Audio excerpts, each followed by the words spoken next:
Beatty Ekman. I'm in Virginia, and I am knit and crochet designer and teacher and author. I'm in the knit and crochet world. I do a lot of editing as well, so sort of all those things.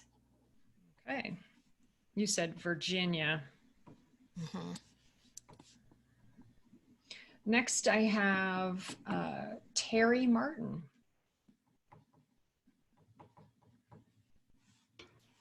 Hi, just figuring out mute. I just run an online craft supplies business, and I'm based in Cincinnati, Ohio.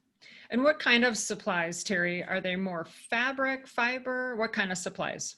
Yarn and knitting machines, specifically. Okay. Coned yarn. All right. And then Carrie Jensen?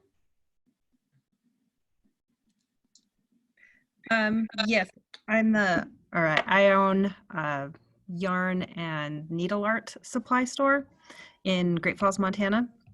Okay, and I great. just recently purchased it in September. So have not been in business a long time, but it was a long time business that I purchased. So Okay, yeah, you have a good awesome. customer base. Okay, thanks, Carrie. Courtney Robinson.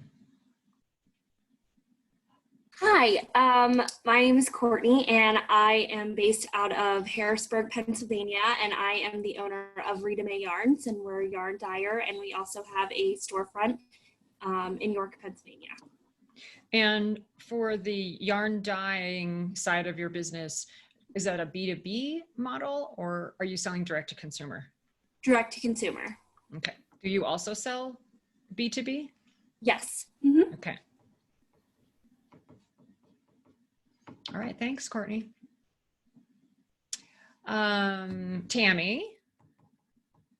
Hi, my name's Tammy Newton. I own a quilt store and sewing machine sales in outside of Chicago. Okay. Thank you. Of course, the names are all shuffling all around here in my participant list, so I'm going to try to make sure I don't leave anybody out. Terry Martin. We did that one already. Oh, we did. The only one left is Zoe. Online crafts and knitting machines. Right, right. Zoe. Thanks, Rebecca. Last one, Zoe D. Zoed. If you want to unmute. Oh, sorry. Zoe, can you unmute? And I can do it for you. Let's see. Unmute. Okay. Go ahead. I got it. Okay. I just happened to see the email come across, so I'm just listening for learning purposes, just to find out more information. So I'm just kind of innocent bystander. Okay, that sounds great. We love having you. So just so I'm clear, you do not have a business in the craft space. You know yet. what? I don't. Okay. I just love to knit, and I'm just gathering, researching information by listening to this. You know, Okay, it's good to awesome. listen to other people and learn from. Okay, well, I hope I'll have something interesting to say to make your passing by worthwhile. Okay, I appreciate the invitation. Okay, so I've got a short list here of the participants. Thanks everybody for joining. Is there anybody that I missed? No, okay, everyone else is my team. All right, so we are recording the session. Just to let you know, we've had a lot of people ask for the replay link, so we're just going to start recording these if that's okay with everybody. If you prefer, feel free to turn off your video, or you can leave it on, it doesn't matter.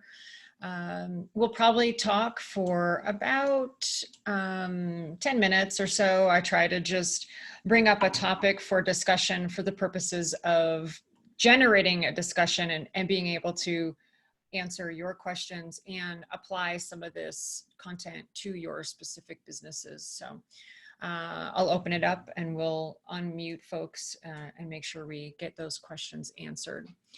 So for right now, I'm gonna share my screen. Make sure I get the right one. There we go. Hopefully you guys can see. So this is a report that we did on social media and buying behavior. And when we finished the report, the COVID bomb dropped and I thought, oh, damn, it's all going to be obsolete now. But as it turns out, I think it's actually very informative. And so we decided for this office hours, we would review some of the different parts of the survey.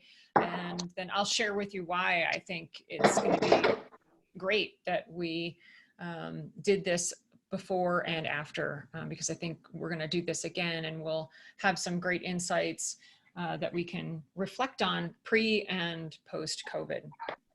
So if you have not received this report, you can go ahead and click on either the link. Ooh, let's make sure everybody's muted. I'm hearing a lot of background noise. I'm not sure. Maybe Laura, can you just check the participant list and make sure everybody's muted?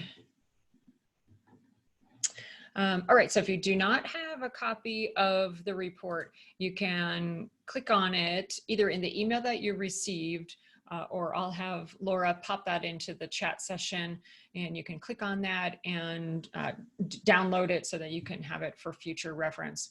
So like I said, this was a social media and buying behavior. And one of the things that we were thinking about was, how much is the craft consumer buying online?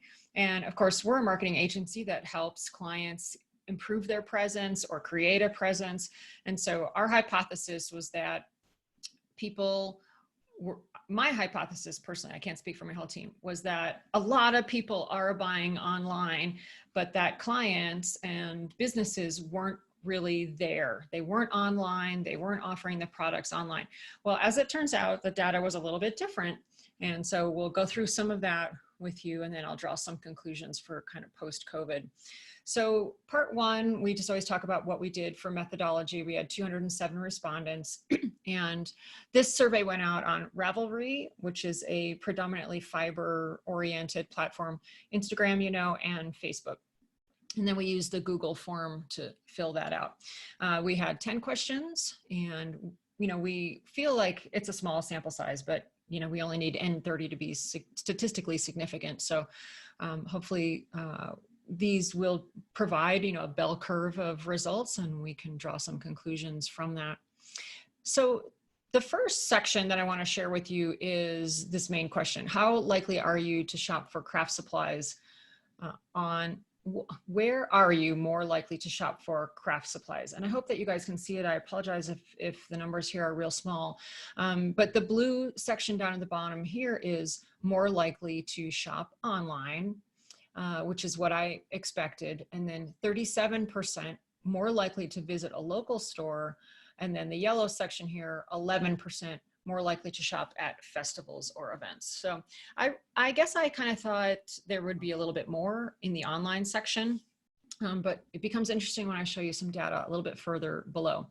But what we can gain from this is, if you know that your customers are more likely to be shopping online, at least a 50% percentile here, you, of course, really need to make sure that your online presence is up to snuff. So I didn't ask the question of everybody here, but maybe I'll just do a random shout out. So let's see, we had Terry, you said you're doing online crafts, yarn and knitting machines. So I assume you've got a website and you're selling with some sort of e-commerce platform. Is that correct? Yes. Okay. And let me just pick on you for 1 second. Have you looked at any of your statistics to see, you know, if your numbers look similar to this, where you've got 50% of your customers are shopping in your e-commerce store and then the rest are coming in? I assume with knitting machines, you've got a brick and mortar as well, or a place that they can view those products. Right now, I mostly sell either online or in festivals. Okay. Looking to keep overhead low. But yes, especially I'm a machine knitter myself, and since there's so few of us, we all definitely shop online as well as in stores, but online first. Okay, awesome. Thank you for that. So we're always recommending that you take a look at what your social channels and your website look like. We do something called a strategic analysis where we actually walk through the back end of our customers' presence to see how usable it is. And I would encourage you guys to do that as well. Either hire an agency like us, or even just find a few friends, 2 or 3 people, and ask them, hey, if you've never been to my website before, here's the 5 things I'd like you to look at. You know, I want you to shop for a knitting machine, you know, a brother knitting machine, or give them some sort of product to find. And then at the end, see how easy was it for them to find. What were things on your website that were confusing? You know, we just did an analysis last week where the clients, one of the competitors' websites, it was so busy, you couldn't even find anything you were looking for. And you just don't see that when you're really personal with your own website. And so sometimes asking a third party to take a look at your website can help you get that feedback. So that's one thing I would definitely recommend. All right, I'm getting on a tangent here. If you don't already have an online shop, I think set one up. Now that we're in post-COVID, we're in definitely after when this results came out, I would still say we're going to start seeing online shopping increase at a dramatic rate. So if you are behind the curve on that and you don't have an online presence, now is the time to really get that in place, and we can definitely support you on that. All right, the next one is about pricing, and this one's really interesting because it is in line with what we see as sort of that sweet spot pricing for your products. So what we asked was, when questioned about average purchase online versus in person, the results were identical. 53% of individuals said that their average purchase online was between 0 and 50, and 37% between 51 and 100, and 8.9% is 100 or more. So to me, what that says is when you're designing products, offerings, bundles, kits, special items, going back to you, Terry, maybe special accessories packages for the knitting machine, you know, Tammy, for you, quilt projects that combine patterns and fabric, for example, you really want to be sensitive of that price point. That $100 seems to be the place where it will kick someone over. And we definitely see that to be true for our clients as well. I like to say that for our clients, we see a $75 to $95 price point as sort of that sweet spot. You're obviously sell more volume if you can find something between 0 and 50. But for us, you know, I always recommend $75. If you're thinking about putting together a kit, go, you know, target that specific price. And when we open this up to comment, I want to ask if you guys are finding that to be true as well. Okay, quick, just moving on to part 3, social media and buying behavior. This one was really interesting too. We explored individual participation in and response to social media. So here's a breakdown of what we found there. Surprising to me, 72% of respondents were following their favorite makers and supplies on Ravelry.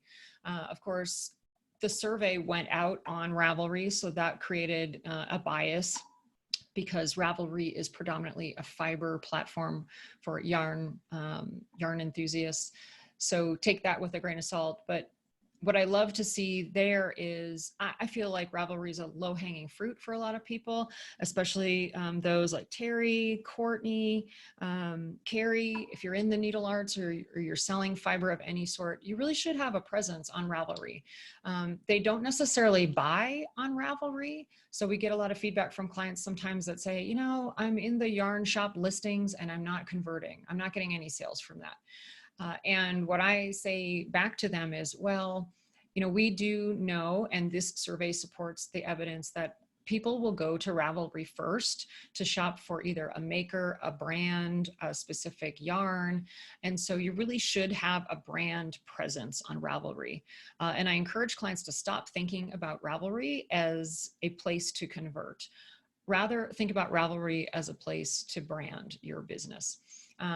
Go ahead and experiment with some of the advertising mechanisms there, like the yarn shop listings. Ravelry is one of the most affordable places to advertise. I think for a forum ad, they are still at $5 per 1,000 CPM. So it's definitely affordable. And if you are unclear of how to jump into Ravelry as an advertising platform, send me an email. We can certainly support you there and help you out with that. Next, we've got Instagram, then Facebook, and then down the line, YouTube, Twitter, and Pinterest. Now, I will say one little caveat with Pinterest. When we look at the back ends of our clients and their statistics, we do see that Pinterest does refer at a higher rate than what this survey result would suggest. What that means, in other words, is when we look at the Google stats for referrers, 1, 2, 3, where is the traffic coming to your website? 1, 2, and 3 are typically always Pinterest if they've been working with us. If they haven't been working with us, it might be 7, 8, or 9, or 10. But we see a lot of success when we put our foot on the gas with Pinterest. We can usually increase that social media channel to be in the top 3 placement for referring traffic. So if you are one of those folks that are completely ignoring Pinterest, I would encourage you to take another look at that because it can be a place to bring in more traffic. All right. There's some other suggestions here in the article about how to manage some of those channels if you're short on time. And then down here at the bottom, another piece of data.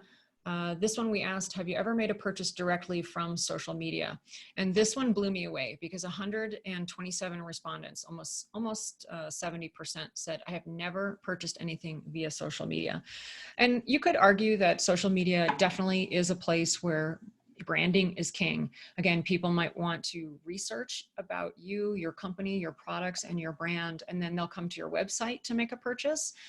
And I think that's great. The bottom line is they're making a purchase.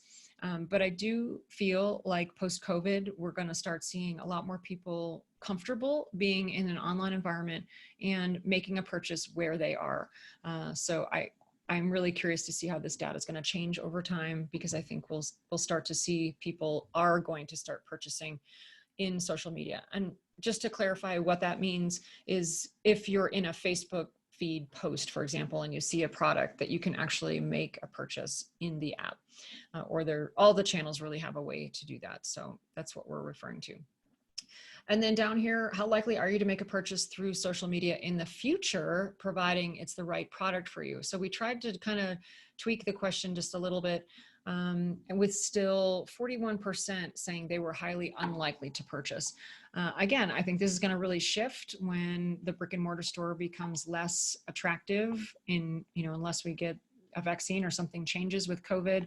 I do think that our demographic, which I would describe as probably an older female, they might not feel so comfortable coming into a shop. And so I think they are going to be looking for other ways to make a purchase.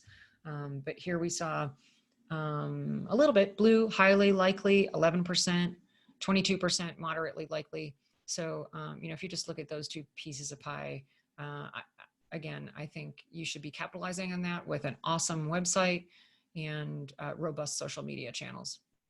So in conclusion, I always harp on what I call the know, like, and trust funnel. It really all comes down to your engagement with your customer.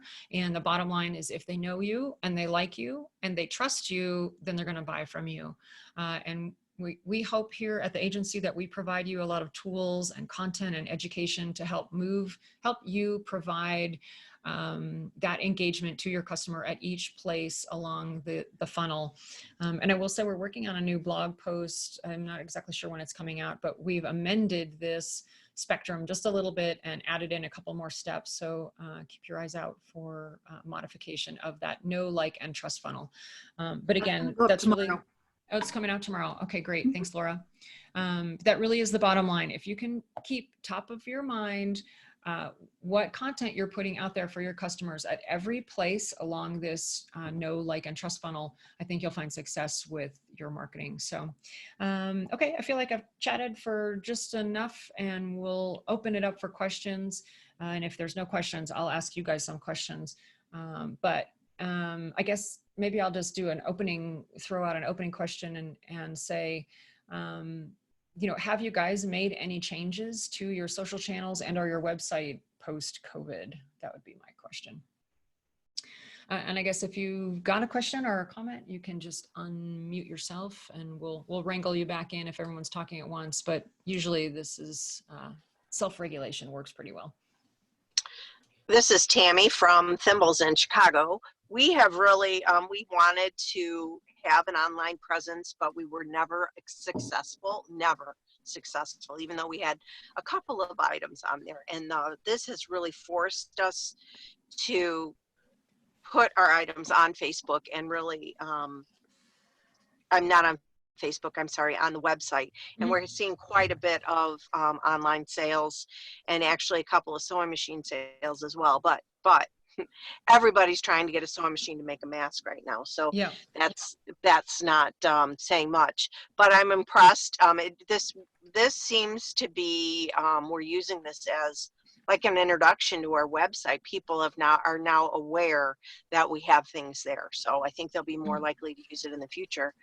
And with regards to your comment about the $75 being the sweet spot, absolutely. We could have 2 different kits out, and they usually don't even blink at buying something that's under the $75 price point. But as soon as it gets to 101, it'll sit there. We can sell maybe 4 kits of those versus say 20 or 25 at the $75 price point. Right. And you might just make up the difference in volume, I assume, right? Right. Yeah. Yeah, that's great. I think that's what we find across the board for our clients as well. Sometimes you can squeak out that $95, but you got to throw in a lot of those extra goodies. So yeah, that's a great strategy, Tammy, is just stick with the price point that you know your customers are going to accept and just make more of those. All right. Any other questions, feedback? I have a question. Could you go a little more in depth on the buying directly through social media? Is that something that's integrated through Shopify or WooCommerce, or is that direct? Can you talk about that platform sales thing? Which one do you have, Edie? I have WooCommerce on my website, but I'm only selling a couple of products there right now. Most of my pattern sales are through Ravelry, and then I have Amazon affiliates. I have sort of a mishmash of things people can buy. Right. Okay. So my team, feel free to chime in on this because you guys are the ones in the trenches actually using these apps with our clients. But my general knowledge of it is that, yes, some of the e-commerce platforms do integrate better than others.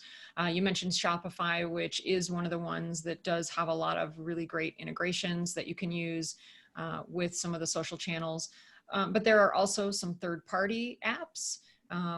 We just heard about one, the name is escaping me. What was the one we heard about 2 weeks ago that was in Facebook? Comment Now? Comment Sold or Comment Now? I think it was Comment Sold. So Comment Sold, it's actually not in Facebook. It's a separate, but it integrates with Facebook and does a running shopping cart. So it's a third-party app that you sign up for that integrates with Facebook. And there's a lot of other ones like that. So my understanding, I have not used it firsthand, but my understanding is that when you sign up for an app like that and it integrates with the social channel, that it provides you sort of the back end of that and the tracking and just it makes it so easy so that your customer's not clicking all over. You know, they just post their comment or they post sold in the comments, and then that automatically triggers a conversion through the app. And then you're notified that you've made a sale and you have all the information. So I guess for my team, maybe we should put together a list of what some of these apps might be, because there does seem to be a lot more interest in selling directly on the platforms. And my team, do you have any other experience with clients that you're working with that are doing sales in the app themselves? Steph, did you have somebody? I've had a few over the years where they've integrated Shopify. So if you can get your catalog uploaded to Facebook and they verify it, then you're able to do a tap to shop thing. And you can do that on both Facebook and Instagram, both in feed post and in the story. And it works really well. I mean, it's very simple, but I think people are familiar with it enough and, you know, they know that Shopify is a trusted site.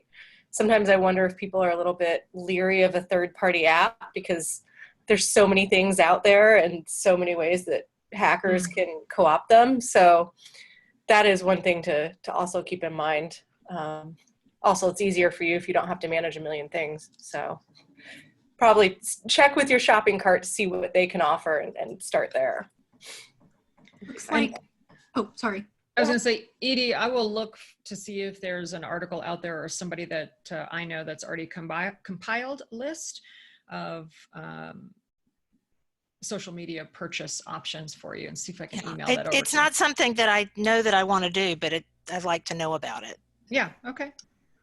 We had a comment from Linda, who doesn't have audio capacity today. She said, so I find that buyers do not seem to warm up to buying skeins of yarn that they are not familiar with online. So I use my website as a presence mostly. And Zoe agrees and says, as a buyer of yarn, she wants the whole experience to actually. Right. Right. So and I would say to some extent, oh, sorry. Did somebody else want to? No, go ahead, Laura. I was just going to say to a big extent, I totally agree with you. I mean, I don't think any of these things is a real replacement for the visual and sensual act of picking yarn, viewing colors, feeling things. I think honestly what we're looking at right now is we're looking at ways to combat the fact that we can't all be together in person, and how to sort of navigate our way through that so that we can succeed in business, and then also providing the experience or building on what we have done in the last couple months to continue to service customers who may or may not feel comfortable coming to the store in person. There are plenty of us who will want to go back and look and touch and feel, but there are going to be some people who are either immunocompromised or just don't want to venture out of their homes, and being able to serve them in some online capacity is useful because they're customers that you can sell to. Great. And I would also say, Linda, that it's wonderful that you're using your website as a presence. Think about ways that you can go beyond that into the realm of what we would call experiential marketing. And we're starting to see this a lot more. It was beginning to pick up pace before COVID, and now I think it's really going to take off. Meaning, how can you create an experience for your customers? So they might come to your website and they might get some information about the yarn, but like Laura said, how could you recreate some of that wonderful sense about buying yarn? Sense meaning the touch, feel, smell, for me, no shame. All the different things that we do to engage with the yarn as part of what we love about the purchase. How can you recreate that in the post-COVID environment? And it might be that you have to create experiential events. That might be you on video, unboxing something, or showcasing in many different ways what a color is, or on social media, creating ways to get people excited about what this new color is. And of course that involves showing an end project or what other people are doing with the yarn. Try to do more of those experiential things. And we always harp on video. If you're comfortable and you can get in front of a camera, that's one way to create that bridge, that touch point with your customer, because your enthusiasm comes across. And if you've done a really good job branding you, yourself, and your shop, then they'll buy from you. Because remember our know, like, and trust funnel. If they trust you as the owner of the shop, then if you say, oh my gosh, this is the most beautiful yarn I have ever seen, then because they trust you, they're more likely to take your word for it and take a chance on that purchase. So hopefully you can create all those things in the buying experience. We had a comment or question from Casey, who said, we are a new hand-dyed yarn company. We began to share quality contents in a number of Facebook groups, those that allow posts and promotions. Would you share your experience of how other companies use Facebook groups as a marketing tool successfully? Mm-hmm. Yeah, I love Facebook groups. I will admit I'm not the one that's usually in there posting on a regular basis, but a couple of reasons that I like groups is because of the notification system, that if you are in a group or you're a member of a group, you're more likely to get notified with the little indicator up on your dashboard. And at least for me, I'm like Pavlov's dog. If I see the little notification, I'm like, oh, what happened there? And when I drop down, it might only say someone else posted in the group that I'm involved in, but it's a way to get in front of your customers a lot easier than if you just have a business page. And I know Facebook wants you to have a business page, and they want to make money off of you advertising for those eyeballs and so on. But if I'm not wrong, I think there are some other criteria you have to meet in order to be a legitimate group. Rebecca, maybe you know more about this since you're our Facebook gal. But I do see groups as being an effective way. I just joined one last week, for example. It's Olive Knits, and she didn't create the group to promote the business and the brand. She created the group to promote like a knit along or a knit camp that she was fostering. And so if you can, I guess, create a group under the auspices of some other qualified entity, then go for it. Because I do think that's great. And then maybe Rebecca, you can talk a little bit about some of the other aspects of a group, but just one downside that I do know of is that you can't really gatekeep the comments. Anybody can come onto your group and say anything. So you've just got to have a little bit higher level of moderation if you're going to have a group and you're going to allow all the members to post all the things. You know, there's just a little vulnerability with that. I think you've covered that fairly well with the Facebook groups. The one I help moderate for one of our clients, it's a nice way, like you said, to get right in front of a targeted audience, right? They've requested to join, so they want to be in this group. They want to see the posts that we're doing, and then it's a way to encourage conversation. They can, add their contributions or post or share, and then we can comment back. I would also agree you do have to kind of keep an eye on the comments because not everyone agrees with everybody, but that's the internet for you, so it will happen wherever. But it's been interesting, and again, the notification is key because the way the algorithm is and the way it frequently changes, getting the notice that someone has posted in the group, you're more likely to go check it out. Right. And that's the name of the game on Facebook, really, is everybody's fighting for eyeballs. So unless you're willing to pay to play, which is, a boosted post or an advertising campaign, it's really hard to get organic reach on Facebook these days. So any other questions, Laura, comments? Nope, I don't have anything else in the comments. Okay. So far, if anyone wants to unmute themselves and ask a question, you're certainly welcome to. Yeah, absolutely. Not seeing anything. One other just quick tip that I will throw out to you. Seems like a lot of you guys all have websites. Linda, you mentioned a website. Terry, you mentioned online crafts. Courtney as well. Of course, Tammy, I know, has a website, is to take a look at your About Us page. I think this is one of the most overlooked places, and I harp on this probably more than I should, but I'm always disappointed when I go to a website and see a terrible About Us page because it's such a missed opportunity. I don't know about you guys, but when I'm shopping, if I'm buying from a small brand or a small business, I am always curious about what their story is. I want to know what their why is. Why are they in business? And so when I go to the About Us page and I just see a photo of a storefront and hours and maybe a map, I'm really disappointed because, again, if you think about that know, like, and trust funnel, people buy from people that they like. And so you want to give your customers something to like. You want to tell them a brand story about your business. Why did you, let me pick somebody, Casey, why did you start doing hand-dyed yarn? Get them engaged in what your why is for your business. What is your brand story? And put it on your About Us page. Because I think you'll find people do want to know about you, and include your photo of yourself, you and your partner, or you and your staff. If you're a little bit averse to having your photo out there, maybe do like a profile shot of you at the dye pot, something that feels a little bit more approachable, but put something out there that people can like and begin to trust. So that's just my last tip on my personal goal of improving the entire industry's About Us page.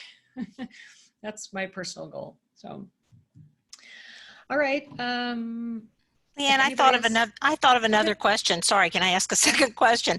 Throw it at me. Talking about Ravelry, I had not advertised on Ravelry in a long time, and I had a new product and I put up a few ads just recently. It's only been like 10 days, so I don't have a lot of information yet. But it seems to me that the traffic has gone way, way down in the number of views or clicks or whatever. I mean, it's not, I mean, I've just paid pennies. Yeah.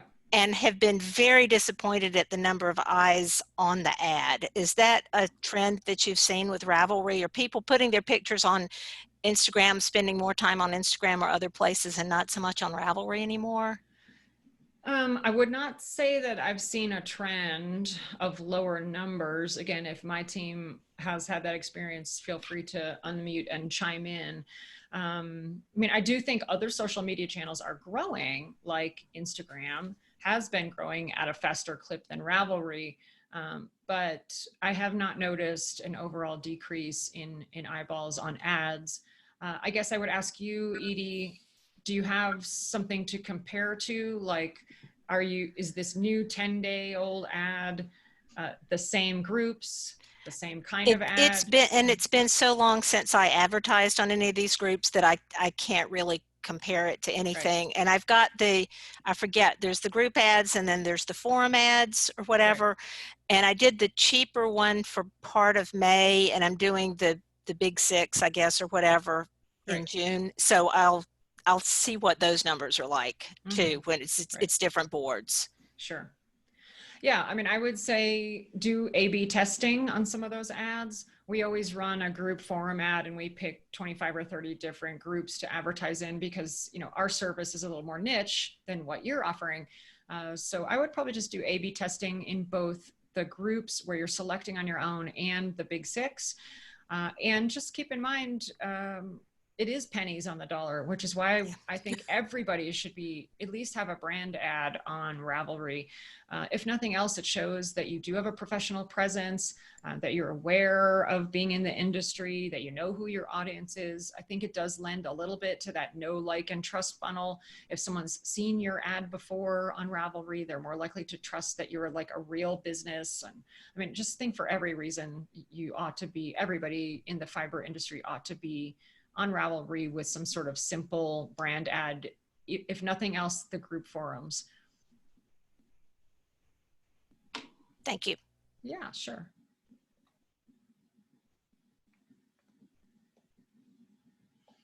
Any other questions? Laura, I think. Sorry. Are you muted? I just wanted to, Zoe said Sweet Georgia Yarn's website and YouTube channel do an awesome job of reaching out. She got to know her due to her YouTube channel. Yep. She has a couple podcasts and all kinds of other stuff. So if you're looking for some examples on people who really do well in terms of reaching out and providing educational content and tutorial and sort of generous giving content to draw customers in, she actually is a great example of that. Agreed. Felicia is a master of marketing. I don't know how she does it with her 2 little kids. She's got 2 kids under 5. And I think this week I saw on Facebook, she also, by the way, made this beautiful sourdough bread, just like in all her spare time. I know, I don't know how she does it. But yes, she is an amazing example of staying in touch with your customer and having very generous, helpful content.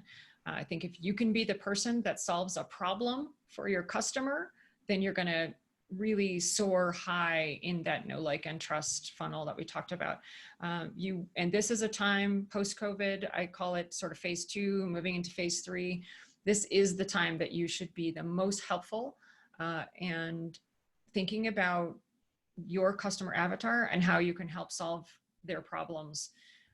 And be helpful with your content, either posts, infographics on Pinterest, video like Felicia does on YouTube, podcast, if you've got time for it, is another great way to connect with your customer. Yeah, thank you, Zoe. That's a great suggestion. That's Sweet Georgia Yarns And Felicia Lowe is the owner. She's amazing. All right. I see we're at about 1:42 as far as the time here in Mountain Standard Time. Are there any other comments or questions? Laura, do we have another office hours scheduled, or do you want to share with us what the plans are in case people want to join the next time? We do not. We had talked about potentially doing, moving to twice a month. Yeah. So that would put us at, if we did 2 weeks from today, that would put us at June 2nd. And we'll come up with a topic for it and publicize it. We'll probably send something out. Yeah, and I would say the folks that are on the call. So if you were interested, I believe most of you, I'm sorry? I was just gonna say, I thought you were done talking, so sorry I interrupted you. I was just gonna say, if folks want to suggest a topic right now, or you can send us email. I know there's some folks on this call that have been to several of our office hours. And again, like I said at the top of the hour, I want to make this about you and what your marketing issues are. So if you want to send an email or put in the chat or just let us know what's on your mind, those are the topics that we want to cover. And if you received an email, you're on our list. If you did not receive an email and just saw our Instagram post or have not connected with us before, if you want to add your email to the chat, I will add you in so that you'll get notified about these. So, but that's entirely up to you. We'll always be putting it up on our Instagram as well. So, thanks, Laura. No problem. All right, thank you everybody for joining us today. Really appreciate spending time with you and all the great questions and feedback. And we'll send you, like Laura said, the updates. And yeah, you're welcome. I like seeing all the thanks in the chat. You're more than welcome. I enjoy it tremendously. So we'll be here in another 2 weeks. And until then, thank you so much. Bye. Bye.